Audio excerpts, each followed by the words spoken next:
Tonight, we celebrate the 35th anniversary of this annual gathering of private, public, and voluntary sector leaders in support of global education and global communications. Under the current traditional model, there are not enough resources to accommodate globally all who seek to be educated and all who deserve to be educated. President Obama has called for reforms in higher education in our country. Lower costs, greater accountability, and higher degree attainment rates. We are proud to say that at UMUC, the President's message is our mission. Today, thanks in large part to technology, the holy grail of higher education, the nexus of access, affordability, and quality, is finally and fully within range. And change will come, because at the very heart and soul of higher education are individuals like you, those who firmly believe in the education's power to transform lives, to revitalize economies, to advance learning opportunities far beyond the halls of power and privilege, so we can build a stronger, wiser, better global society. We speak to the youth of tomorrow every day, and you know what? They have a lot to say. You just have to listen. The future is here right now. The youth of tomorrow are hungry, they're ready for change, and between Vice News, our online digital news site, and our news magazine show on HBO, we've spoken to our audience, and they've spoken back. Vice News is the fastest growing news channel on YouTube with over 1.3 million subscribers and over 250 million video views to date. And with HBO, we're in 220 million homes, and they just made us their official news source by tripling our episodes and adding a daily news program over the next 4 years that will debut later this year. The youth of today and tomorrow are more aware of global issues than any other generation in history that's come before them because of technology. And they're harnessing it to stay absolutely current and to get involved in making a change. At Vice, we've taken it as our challenge to harness this energy and the possibilities to come with it. We're proud of the work we've done, but we know there's a lot more we can do. And that should be the goal of all of us here sitting in this room tonight. The diplomats, the leaders, the journalists, the educators in the room, to do everything we can to engage and activate the audience that is so hungry to care and to act. This is the coolest gala I ever been to. And the reason I said that is because I'm very impressed with the World Affairs Council because they were thinking outside the box. The council is doing amazing work around the world. When you think about the 21st century and where we're headed,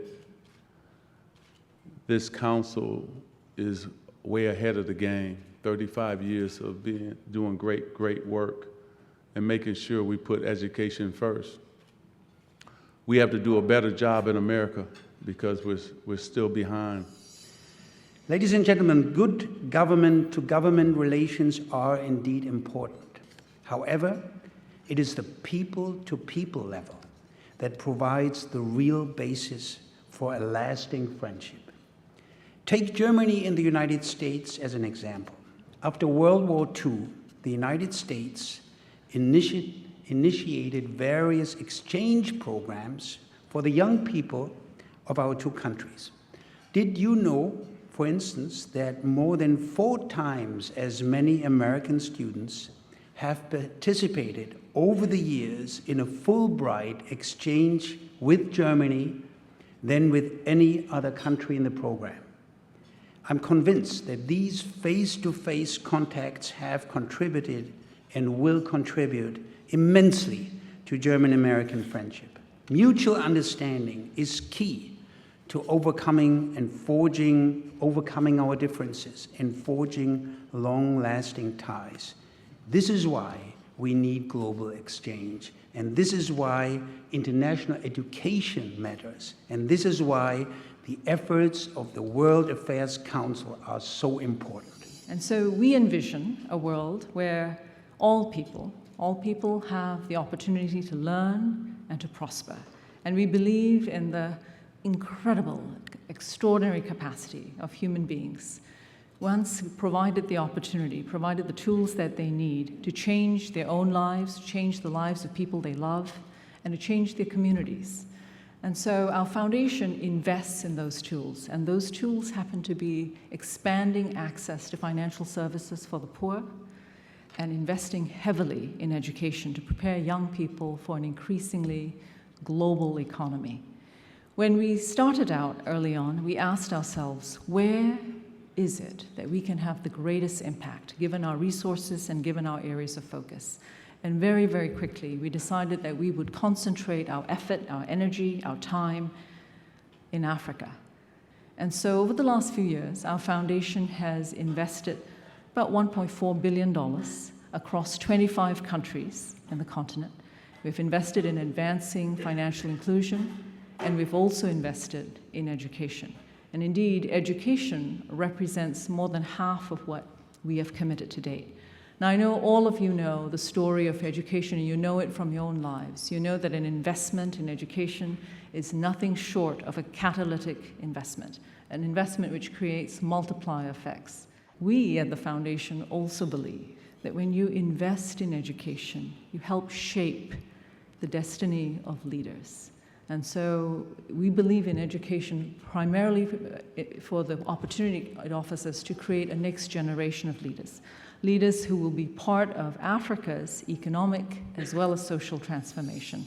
Dr. Shaw is with us tonight to share his perspective on global education, community empowerment, international development. As administrator of the USAID's program, he administered $80 billion in international development program and led over 10,000 employees in more than 70 countries.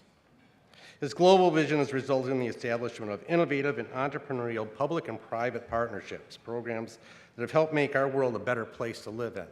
And that kind of a contribution for serious problems and serious people makes a big positive improvement.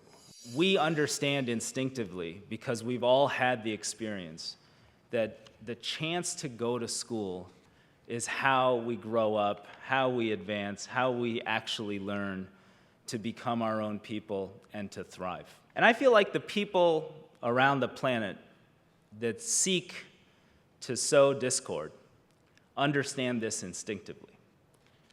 That's why Taliban terrorists in Pakistan get on a bus and attack a brave young girl who simply wants to go to school and advocate for her fellow classmates to get to go to school as well.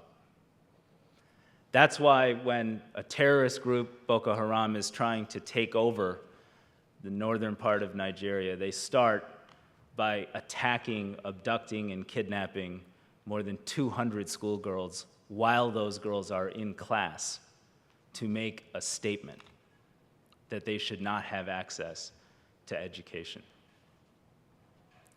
Education shows us that it's the ticket for our personal advancement, but it also is an emblematic of what we can achieve as a global community when we put heart and effort and common purpose together to do extraordinary things. The United States of America since World War II has been the unquestioned global development and humanitarian leader around the world. The signals we send, others follow. And if we're willing to stretch, we're willing to invest, we're willing to demand more of ourselves and of others, we will not only end extreme poverty, we will help these children go to school, and we'll build a safer and more connected world based on the strength of our values and the strength of our character, as opposed to just the strength of our military might. So thank you for being on the right side of history. Thank you for honoring so many special folks tonight.